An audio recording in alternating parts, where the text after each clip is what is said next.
Okay, I think we've got the majority of people joining now. So I'm going to kick off, if that's okay. Just a little bit of general housekeeping before we kick into the event.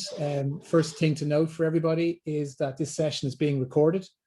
So we will make that recording available to attendees afterwards for yourselves or to share among your organizations so that you'll get a copy of that. But just making sure that everyone is aware they're being recorded, so we're not catching anyone by surprise by that. Everybody joining, you're all on mute and your cameras will be turned off by default, just to keep things neat and tidy in terms of screening and management. Please, if you have any questions or comments or anything you want to make use of the chat or the reactions buttons. It's really, the more interactive this session is, the more all of us get out of it. So please do interact, comment, ask questions as we go. This is a very kind of interactive session. We're not going to be doing any slides or anything today, so it'd be great if everyone gets involved. And we will be having a couple of polls during the session, so we will be asking for just 2 polls as we go through, so they'll pop up on screen if you could just answer those, and we'll review them at the end of the session, just again to get a kind of a feel for how everybody is doing around some of the areas that we're talking about today, and hopefully maybe at the end we can see where you're got some value out of it.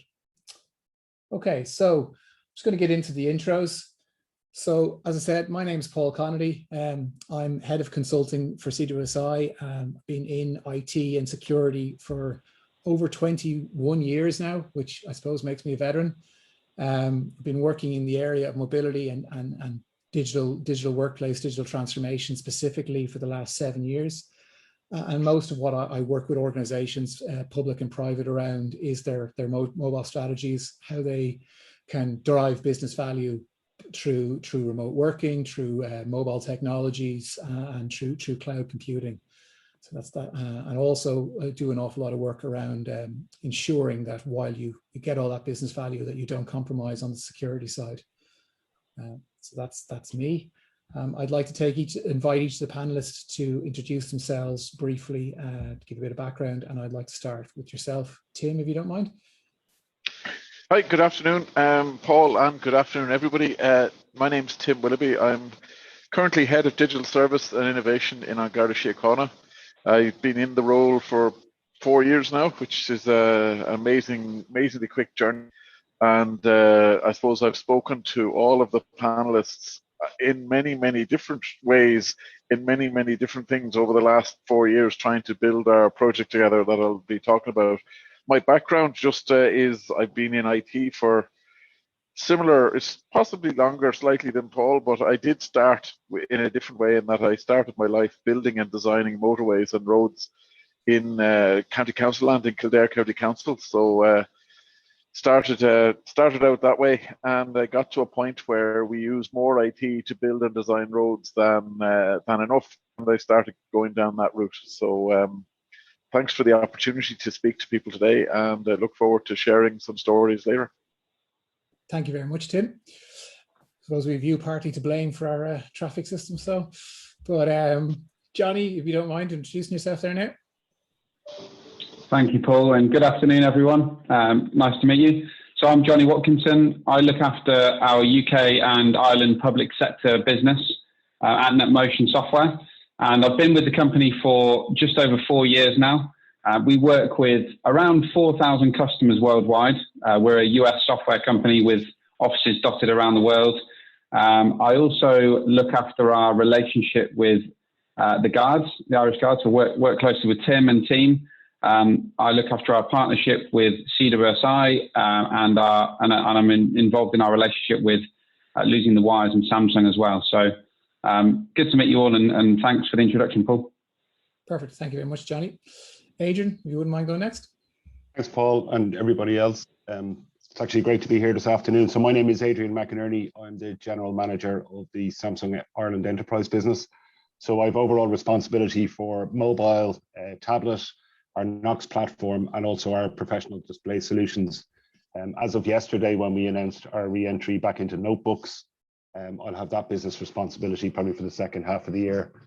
Showing my age, similarly, I would have been 20 odd years, 6 years in Samsung, and before that I spent 17 and a half years in Dell, My last role there was the head of public sector for Ireland and Northern Ireland. So I look forward to the next hour or so, and any questions, happy to answer them.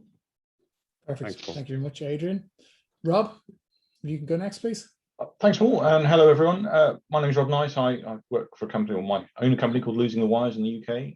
We're a small business that specialises in mobility and innovations and technologies that can be used to leverage smartphones and other mobile solutions. I've been involved in IT since about 1993 and in mobility since 1999. So I'm probably a veteran in the mobility space, having done some very cutting edge stuff with GSM and then GPRS and Bluetooth and things in the early days. So it's something I love doing, and it's something I love exploiting and seeing what can be done and trying to find out what the art of the possible is. So it's something I really enjoy, and I love supplying capabilities and solutions that make the most of mobility. Brilliant. Thank you very much, Rob. Okay. So let's get into the meat and drink of it. So the format for today is just going to be basically going to ask a couple of general questions for discussion for the panel. As I said already, there is plenty of opportunities for people to use the chat function to ask further questions if you want to explore anything that we talk about, or is a question that we haven't addressed that you would like us to discuss. But I'd like to start with some general discussion really around what digital transformation actually means, obviously particularly with a public sector lens. Recently, we in CWSI ran a survey in partnership with some similar organizations to ourselves across Europe. So we're a member of this kind of loose alliance of systems integrators, security, mobility specialists across Europe. And we did a survey which at the end of last year, which finished up around January, specifically around mobility and the digital workplace. And there was one stat that I was reading in that this morning that stood out to me in terms of the topic for today, and I thought it might be of interest to the audience. And that was that only half, actually slightly less than half, of public sector organizations that responded to that survey actually had a digital workplace strategy in place, compared to, on average, 2/3 in other verticals and over 80% in the finance and banking sector. So I thought that was kind of interesting that there was such a disparity between maybe the public sector and the private and the other sectors. So I thought that was kind of interesting point. So digital transformation is a very broad phrase, and it can mean lots of different things to different people. So I'd like each of the panel really to kind of give me their take on what digital transformation means, and really how they see digital technologies helping transform their or their customers' organizations. So again, I'd like to start possibly with Tim, if you don't mind, for your take on that. Yeah, thanks, Paul. I suppose one of the interesting things is, that Mike Tyson had a phrase that says, everybody has a plan until they get punched in the face.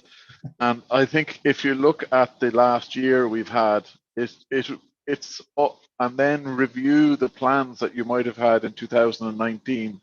I could hand on heart say there's nobody in the world would have predicted the amount of IT innovation that they would have put in, or would have had any element of it in a plan in terms of where they are now compared to where they were in February, March last year. Certainly in An Garda Síochána, we've made huge changes and huge strides in terms of our adoption of mobility. And I suppose my view on digital transformation, and specifically for this organization, is that view the organization through the front line. So if you take a 6-inch screen of a small mobile device and you point that back at your own organization through the 14,000 or so frontline guards that we have, you get a completely different view of the organization in terms of the transformation that you need to make their lives better. And rather than hiding behind the IT speak of, well, that system won't deliver this, or we can't do that, is view it from their eyes and say, well, I need to be able to do stuff at the side of the road. I need to be in my highly visible uniform, showing the communities that I'm engaging with them, and I don't need to have to keep disappearing back to the station to do stuff. So if you view, and again, that's the approach I took joining the organization in 2017, was let's look at the organization through a 6-inch screen and do all of our development through the eyes of the front line. And, we brought in UX teams and we brought in different teams as we've needed them in terms of helping the organization transition from, I would say, a very senior-led and IT-led design and delivery system to frontline consumer system. Okay, so very much a user-driven approach, really. User-led design, absolutely. Brilliant. Okay, yeah, and I think that's exactly the right way to do it, and what we see. Adrian, would you have, again, from your viewpoint, in terms of your customers, or even Samsung as an organization yourself, would you have what would be your take on the question?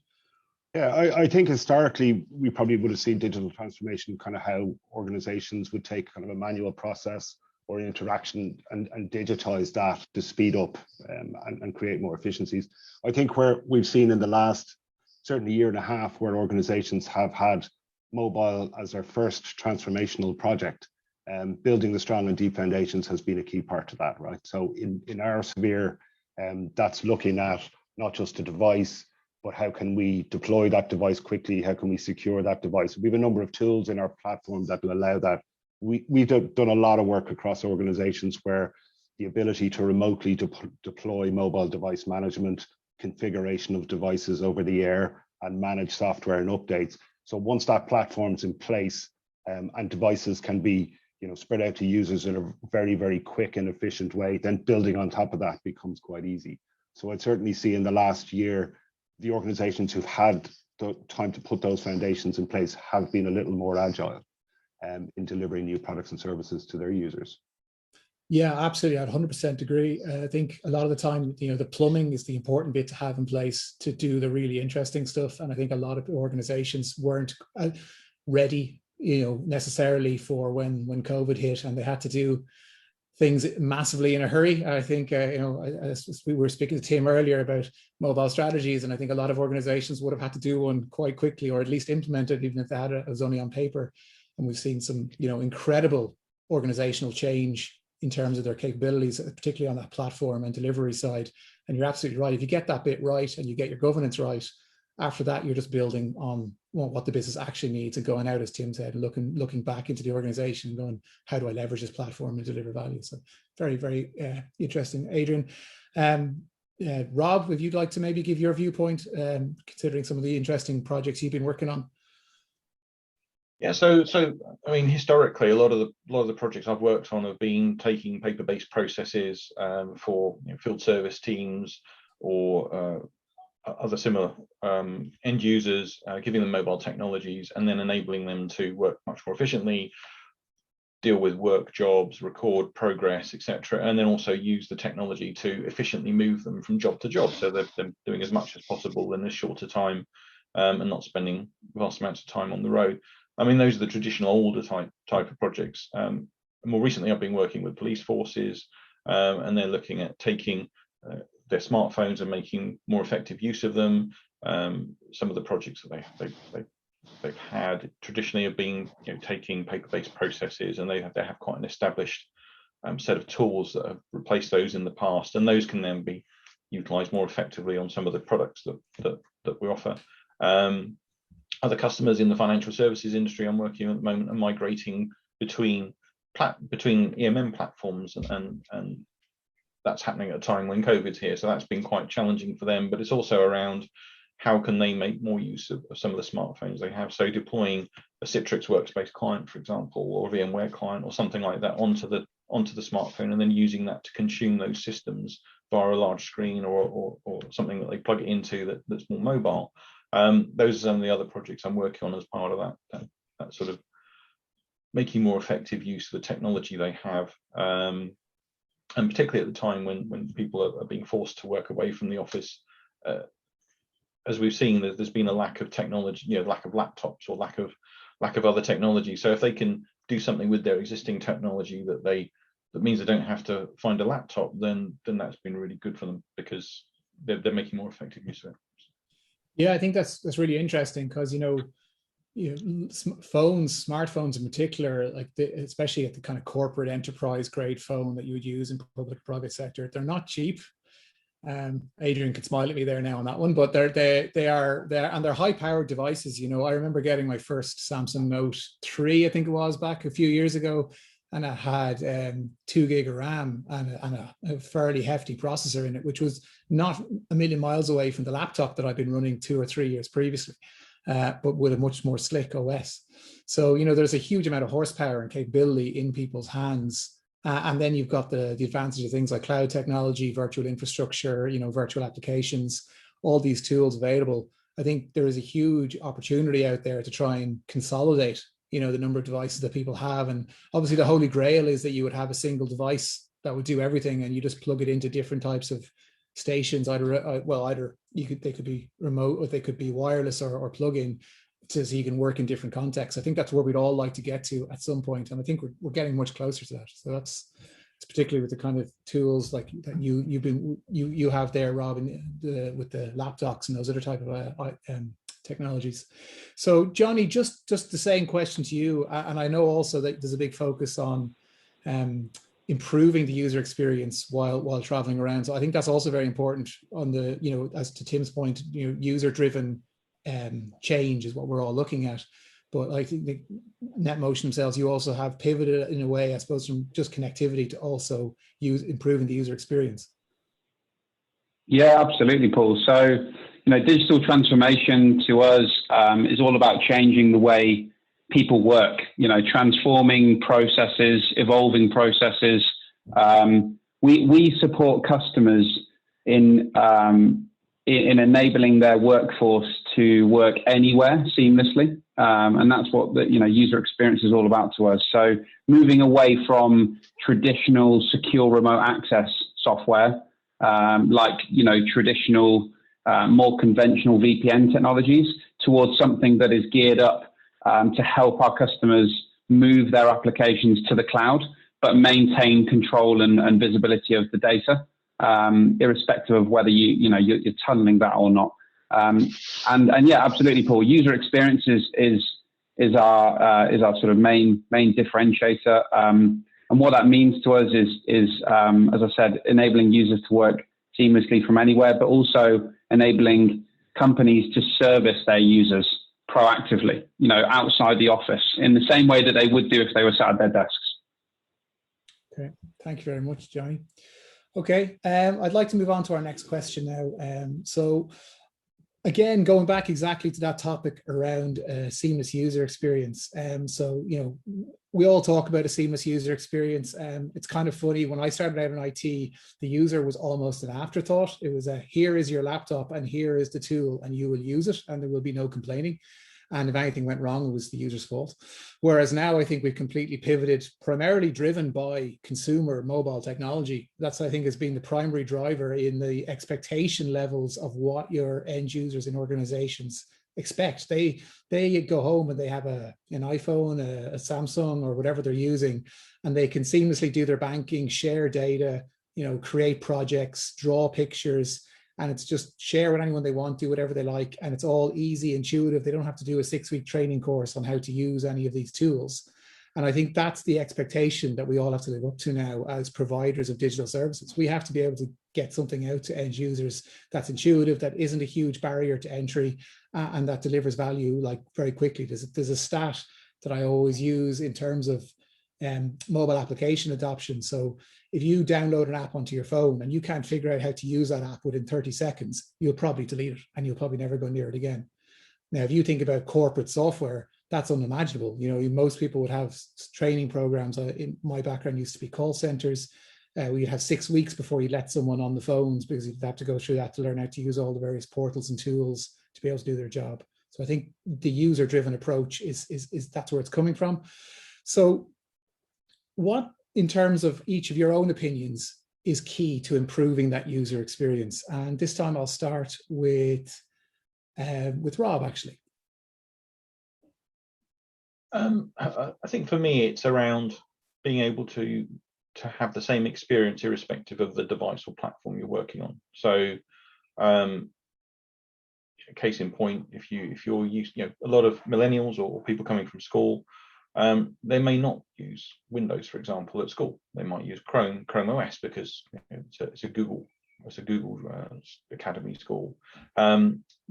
and they're probably using some sort of smart device at home, tablet or smartphone that's not using a traditional desktop OS. So actually, when they go into the workplace and they're presented with a Windows desktop or laptop for the first time, for a lot of people, actually, that's an unfamiliar environment, and they're more in what they're used to is something that's more like their personal device. So I think that's important from a user experience perspective, is to recognise that not everyone will be familiar with the tools that a lot of us traditionally use in the office.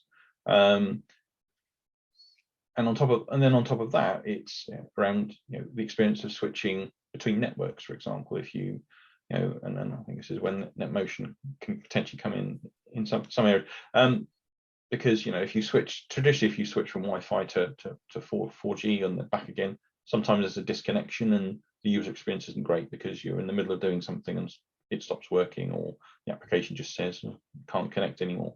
So it's introducing things like that. Some of the technologies that sit behind the scenes that handle those transitions between networks is important from a user experience perspective, so that as far as the end user is concerned, they're still connected. They don't notice any drop in connectivity. So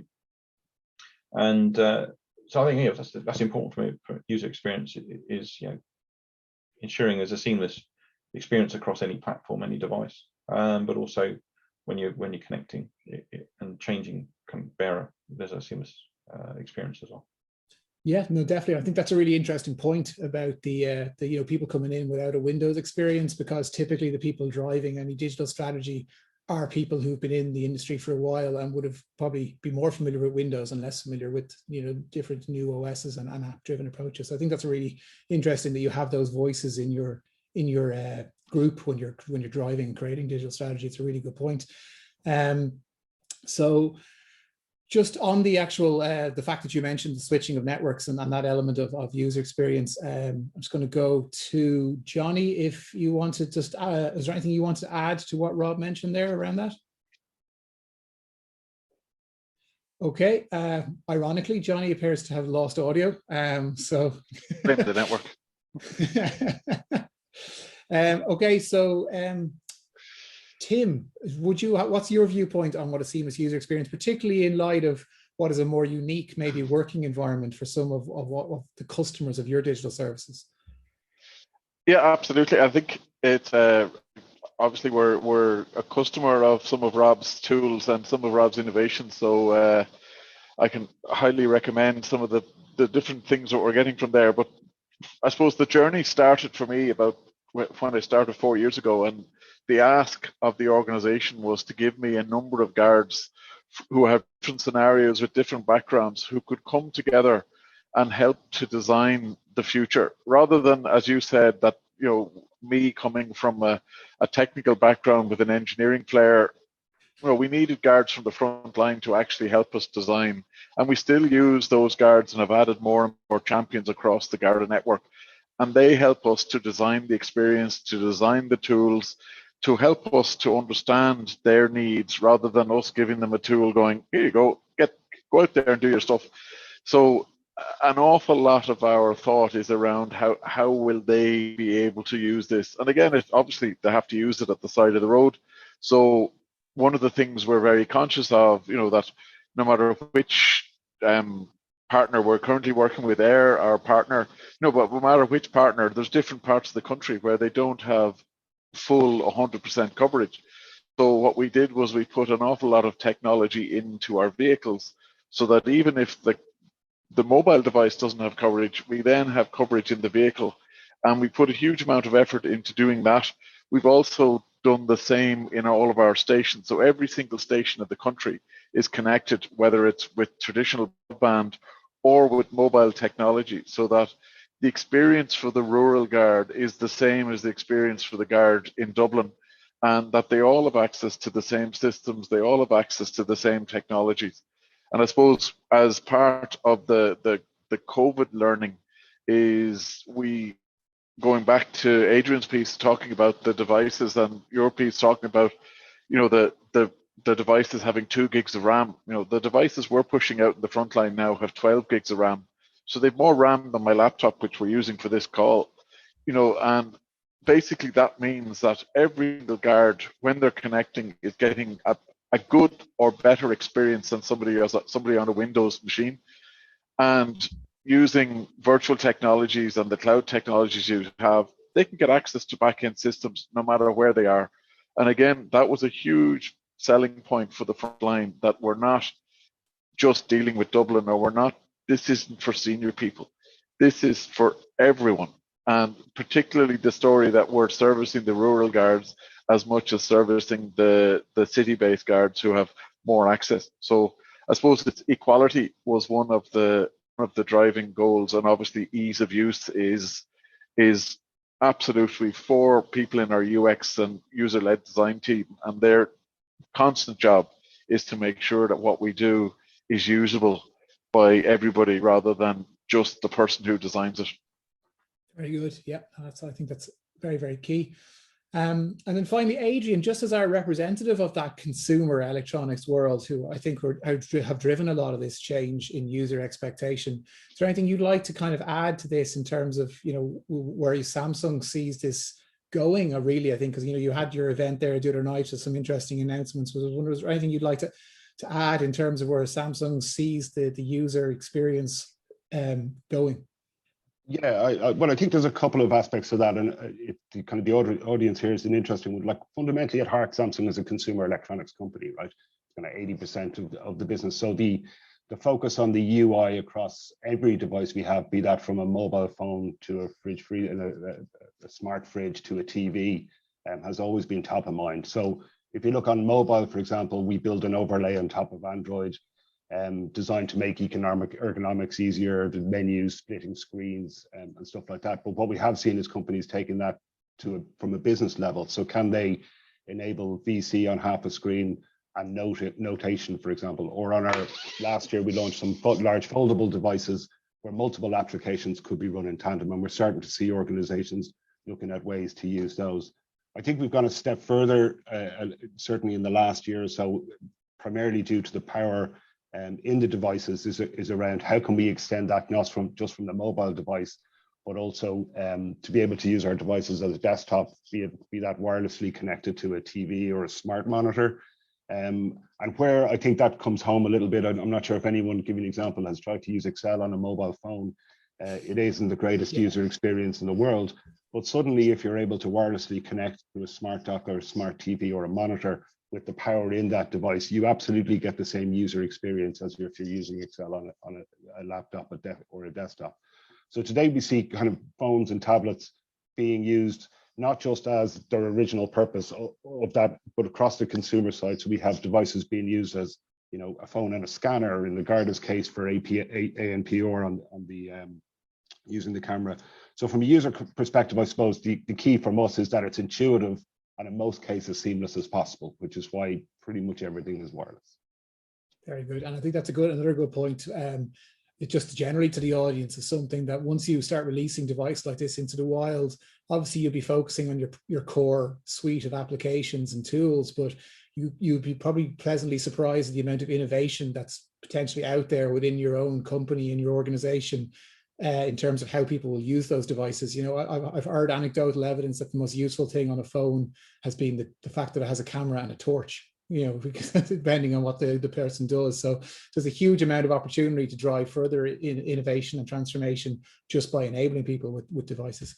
Okay, I was going to pause there for a second, and we're going to take our first poll of the day. So hopefully that will pop up on your screen in just 1 second.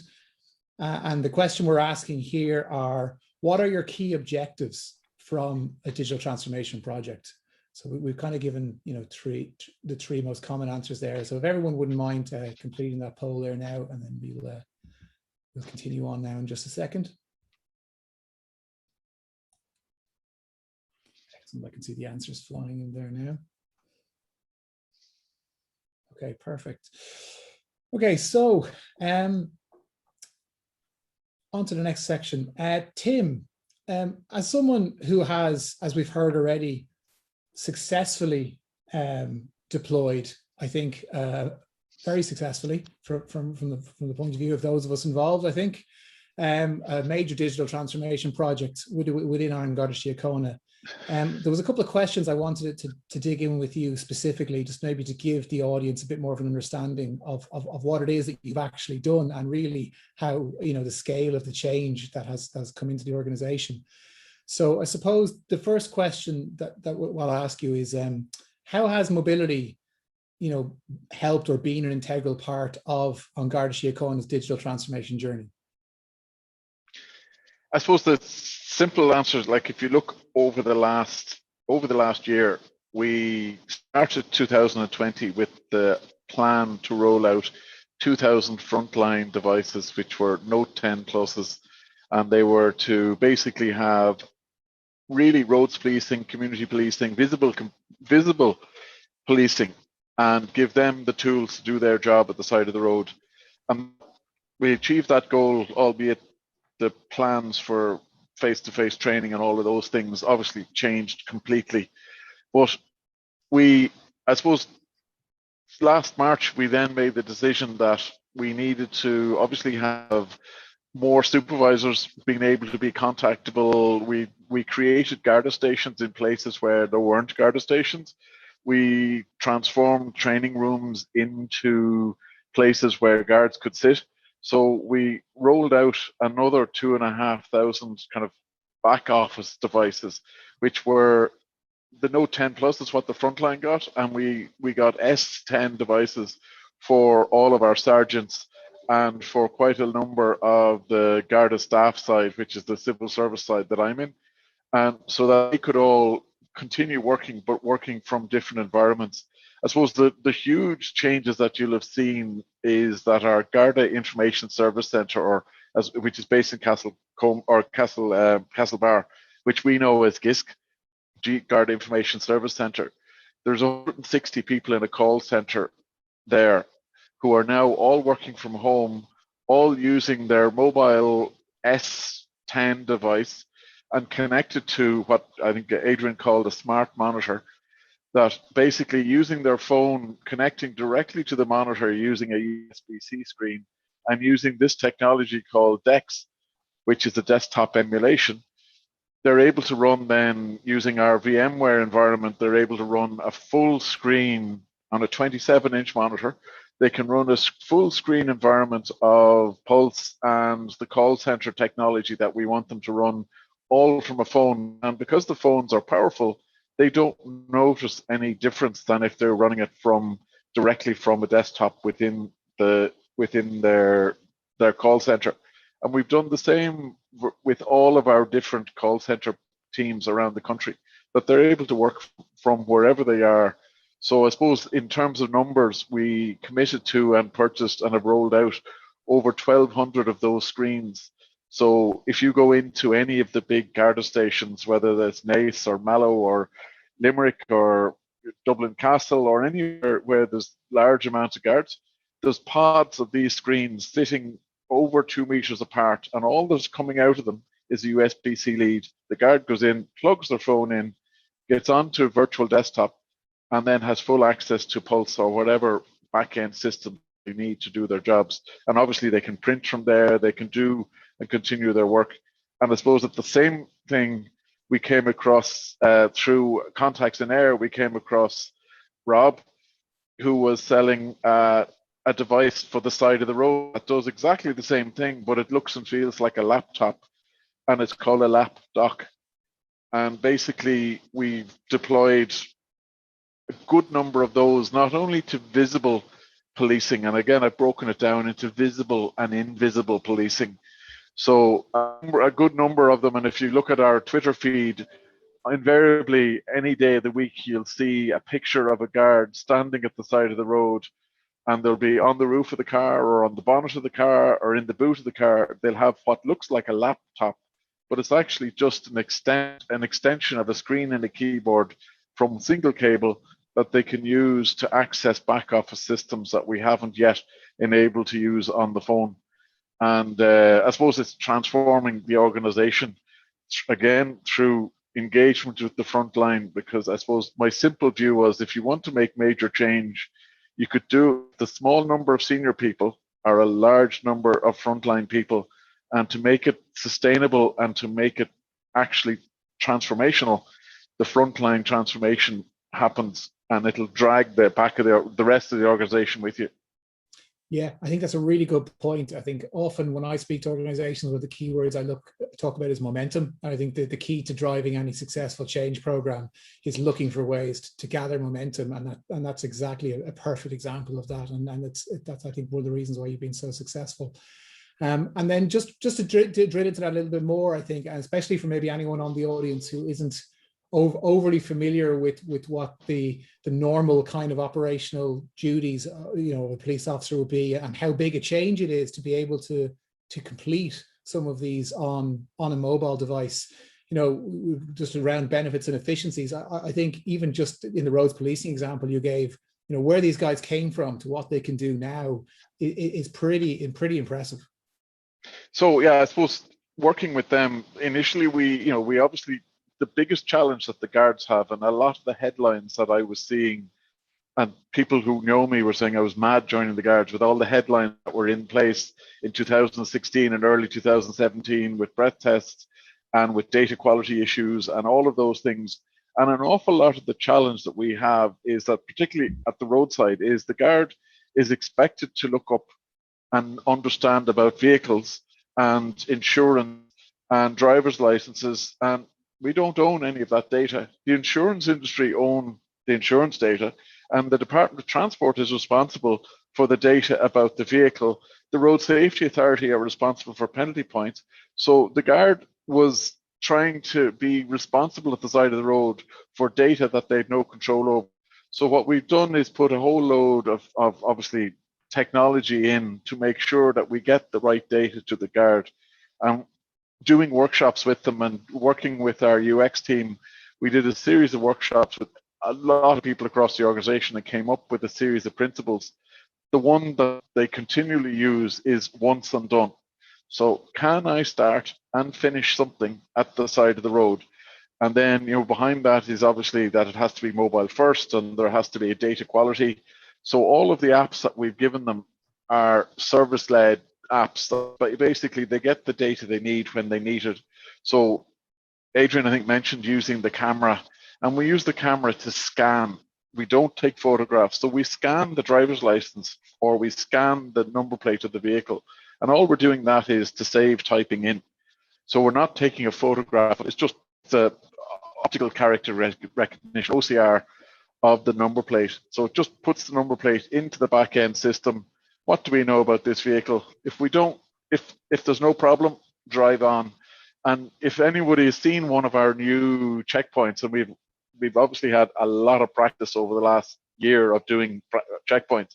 So an awful lot of the mobile-led checkpoints is there's two lanes. There's a lane for the people who we don't want to see any more about, and there's a lane for the people who the mobile says, oh, something wrong with this, let's have further look.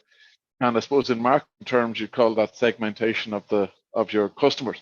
But the idea is that the guard can basically immediately establish, is there something that I need to look further? Either the tax is out, the NCT is out. And again, in current times, there are maybe good reasons why the NCT is out, and they have a lot of discretion in that space.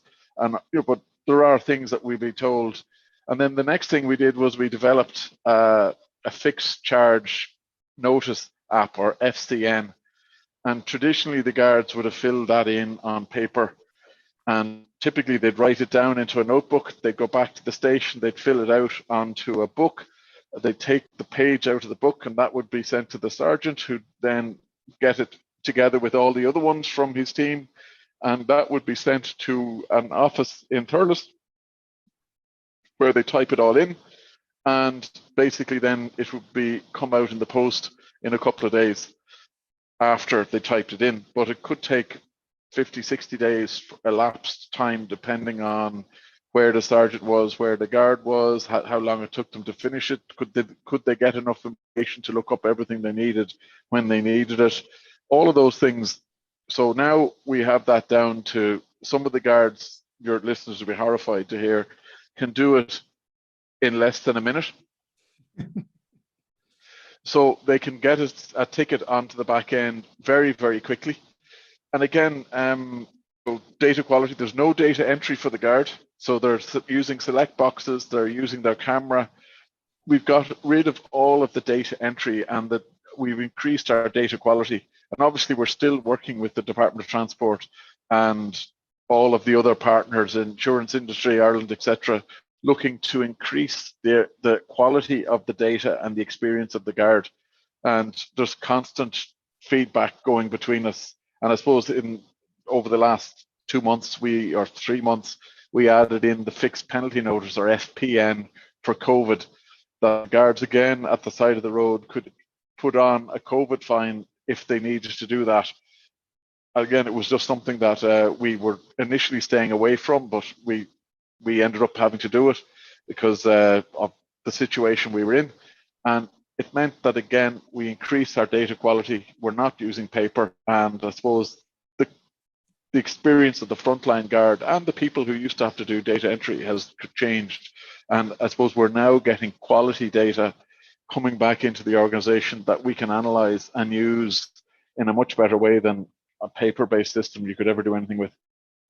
Yeah, I think that's really interesting. I think from 60 days to 60 seconds is, one of the most extreme process improvements I think I've ever heard. So I think that's phenomenal. And if you think about the huge amount of admin and time and cost savings around that, that's an excellent example of what digital transformation can really do. That alone is the kind of thing that can pay for a digital transformation program. So that's really really interesting. I'd like to just take a second now to have our second poll of the day, if you don't mind, folks. So that should be popping up on your screen now. And this is just a question around what is the biggest barrier to digital transformation? So what is it that you guys find is your toughest obstacle? So whether that's funding, whether that's, we call it office politics, or technical capabilities. Just if you could fill that in there now, that'd be great. Just to actually, while people are filling that in, again, just one last piece for you, just on that bit there, Tim, is what would your answer to that question have been? Well, there's somebody who's been in the public service and then the civil service only in the civil service for 4 years, but in the public service for 20 years before that. Certainly, it's politics is the biggest blocker. It's and again, it's just trying to win hearts and minds. Because budgets normally come from the top, whereas desire comes from the bottom. So it's always my job in the middle is to get the budget to meet the desire. Very good. And there's there'll be 101 reasons why not to do something, and possibly only one reason to do it. People will think of 101 reasons why that couldn't be. That's not possible. And again, as I said earlier, COVID has been the biggest catalyst for any digital transformation that you've ever so you never waste the opportunity of a good crisis to get something done. No, I think that's good advice, and probably something that rings true with everybody attending on this call. I think it's going to be very interesting to look at. Okay, so I think I'm going to come back to those polls now in a minute. I just want to go back to our final kind of planned question for today, and then we're going to review the polls and any questions that might have come in. So the digital transformation that we've been talking about, one of the key elements of that is really around bringing multiple, and this kind of relates to the office politics piece, I suppose, as well on one part, but bringing multiple business and technology partners together. So those could be internal or external, because most of the time you're not going to be able to do this entirely on your own internal resources. So generally for the panel, and I'll maybe start with Johnny on this one. Hopefully, if he's back there with the sound issues. Do you have any advice on dealing with the complexity this brings from a design and a supporting perspective? As someone who's coming in from the partner side into organizations, maybe where you've seen organizations do it well in terms of building relationships between partners, or maybe some areas where maybe things to avoid that you've seen where it's gone wrong? Yeah, sure. So good question, Paul. So part of our platform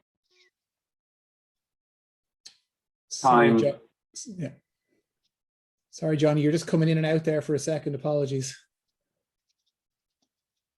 Okay. Just while Johnny's fixing his sound up there, I maybe take that to Adrian, if you don't mind.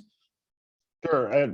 I think there's a couple of areas to look at. Obviously, if you look at most digital transformation projects, right, mobile device in our sense is only a part of it, right? If I look at most infrastructure, you've got a mobile device management platform, potentially a VPN, project managers on both sides. And I think somebody to bring, or an organization to bring all that together is key.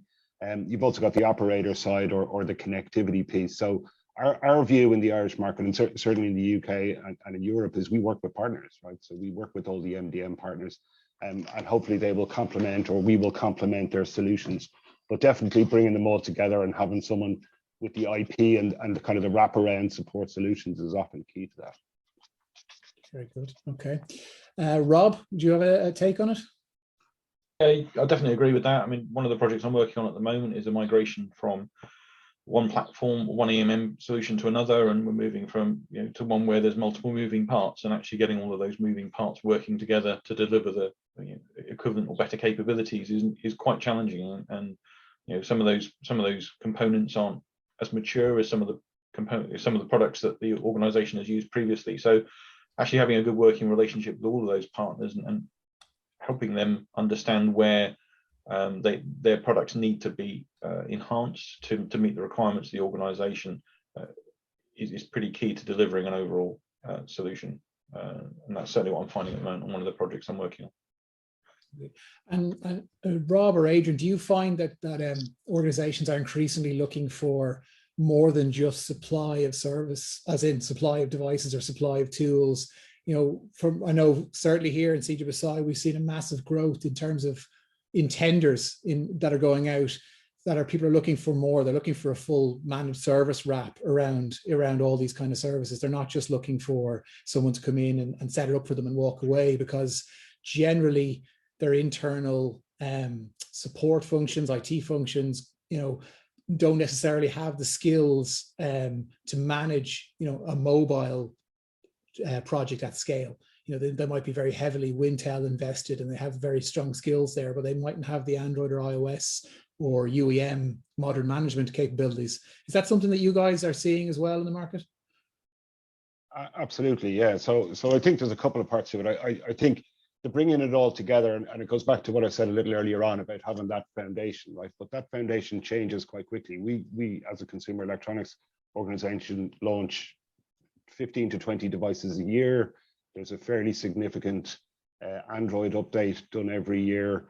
There is enhancements to our devices. So having somebody who is an expert in that area or working with the manufacturer to understand that as to where it's going is a key part to it. So I do think where we've seen it be successful is where all those are combined relatively well. That's when the solution comes to life, right? So it's not just one aspect. And I think you will see more of it actually as 5G starts coming, and you start seeing some additional functionality and additional speeds and additional use cases. The people who really understand both the devices, the management platform, and how to get the most out of that will be the guys that are really leading that conversation and helping organizations move forward in their digital transformation strategy. Yeah, absolutely. Good. Johnny, I think I can see you're back with us there now. Would you like to pick up there where you'd started? Thanks, Paul. Yeah, apologies for that. No idea what's happening. The joys of digital transformation, hey? So yeah, hopefully you can hear me okay. Yep. I was saying our part of our technology platform, the NetMotion platform, is a real-time analytics piece, which gives our customers visibility outside the firewall, so across their remote device and application and their remote workforce. We can help them look at how the technology is performing, where people are having problems, why those problems are happening, to help the support desk take like a proactive approach to servicing their workforce.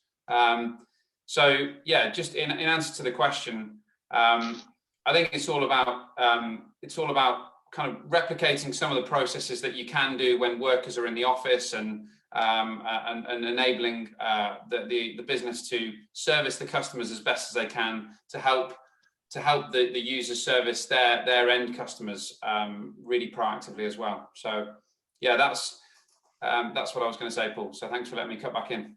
Yeah, no worries, Johnny. Tim, you want to give I'm going to put you on a slight time pressure to give maybe a 2-minute thought on how you manage those partnerships and how important you think they are.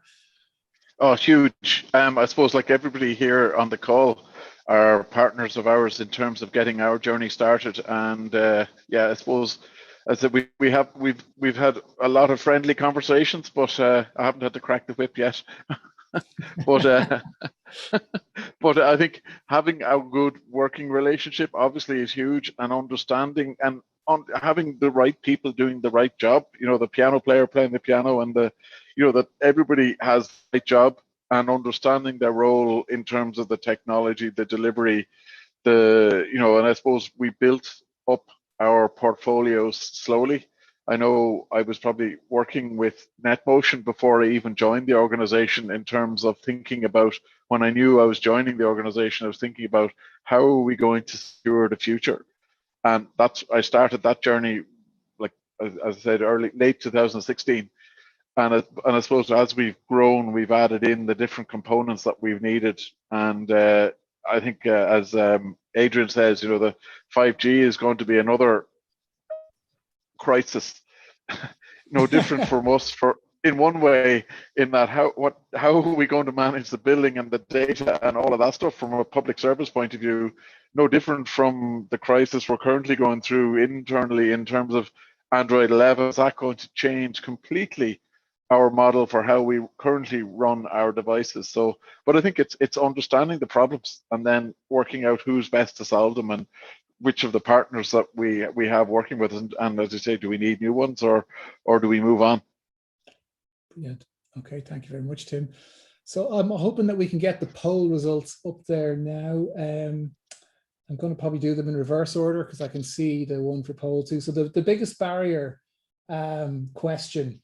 So not a huge amount. There was 2 very close answers and one a little bit behind. So office politics was the second most common barrier that was done at 42%, and then we had sorry, that's the first poll. Yeah, can we put up the second poll there if you don't mind for a second?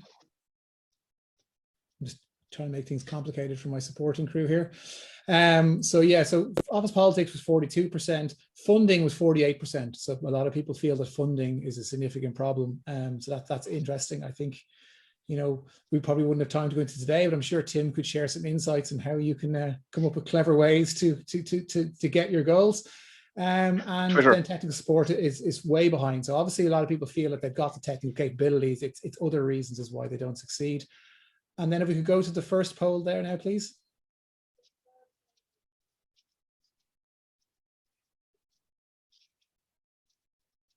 So the key objectives. So yeah, interesting. Yeah. So again, I think that's very representative of where the market's going, is that, improving the customer employee satisfaction is very important. And if people aren't happy, they're not going to use the tool you give them, even if it is a better tool. So I think that's really, really key. And I definitely agree with that.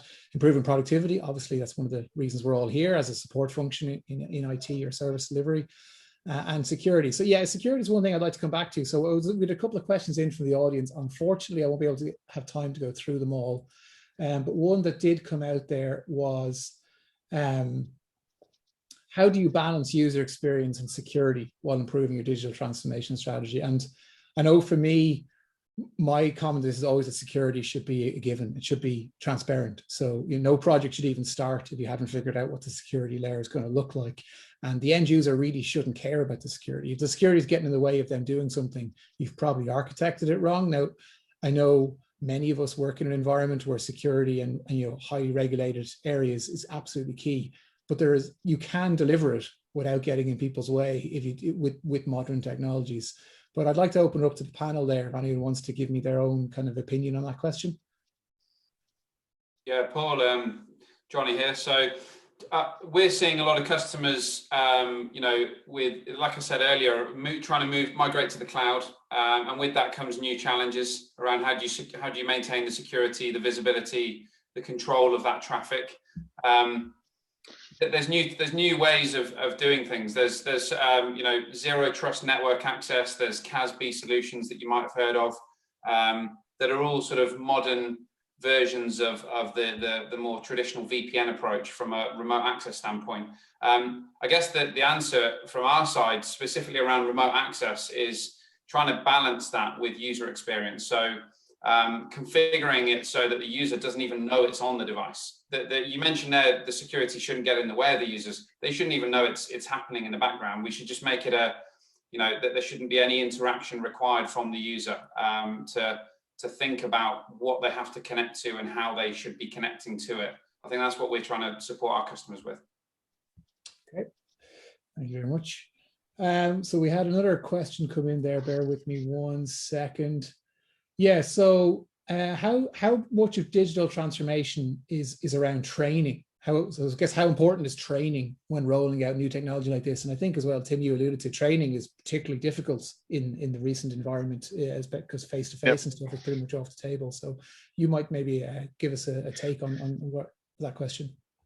I suppose what we've tried to do is, all of our training has now gone online into our learning management system. That was the first one of the first deliverables of the Garda College. Was they created a green screen room, and all of the lecturers were cycled down through it to create videos of all of their lectures. So that's one facet. So all of our mobility training is now available through the mobile devices. And what we're then doing is basically working with the end users through the same UX team, user experience design, and all of our apps are basically as user simplified as possible. So what we're saying is that training is now really about familiarization, that they would have been trained in how to put on a ticket when they were trained as a guard back in the college, whenever they did that training. And the mobile is just an extension of their real world training. And what we really are missing is the face-to-face engagement with the users, where we actually bring them to the side of the road. And really it's about confidence building, that the tools are very, very self-paced.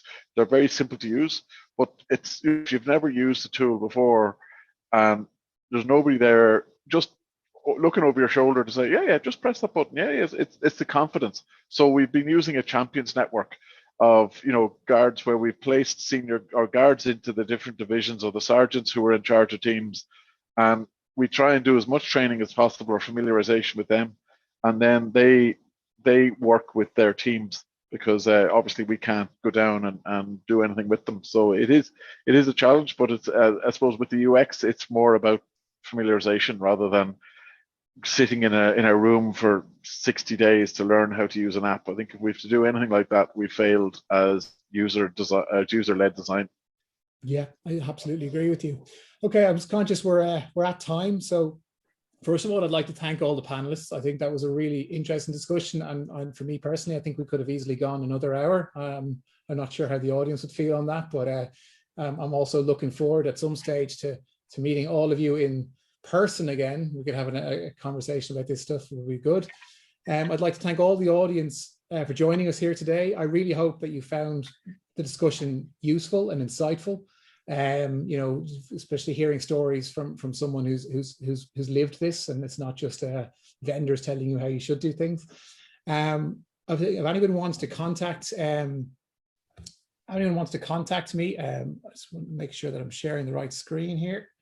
Yeah, there we go. If anyone wants to follow up on any questions, or for either for me or for any of the rest of the panel, my contact details are there on screen at the moment. So you can reach out, and I can put you in contact either with any members of the panel if your questions for them, or hopefully it's something I can help you with, or my team can help you out with directly. As I said, we will be sharing a recording of this. You'll find that in your inbox very, very soon. And I'd just like to again thank everyone for their participation today, for joining us with the polls and and the questions, and for all of those who shared what they want to do post-vaccine. I think there's a lot of stuff to look forward to there. So let's hope if we do this thing again in a year's time, we'll all have achieved all of those goals. So thank you very much, everybody. Thanks, Paul. Thanks, guys. Thanks, Paul. Thanks very much.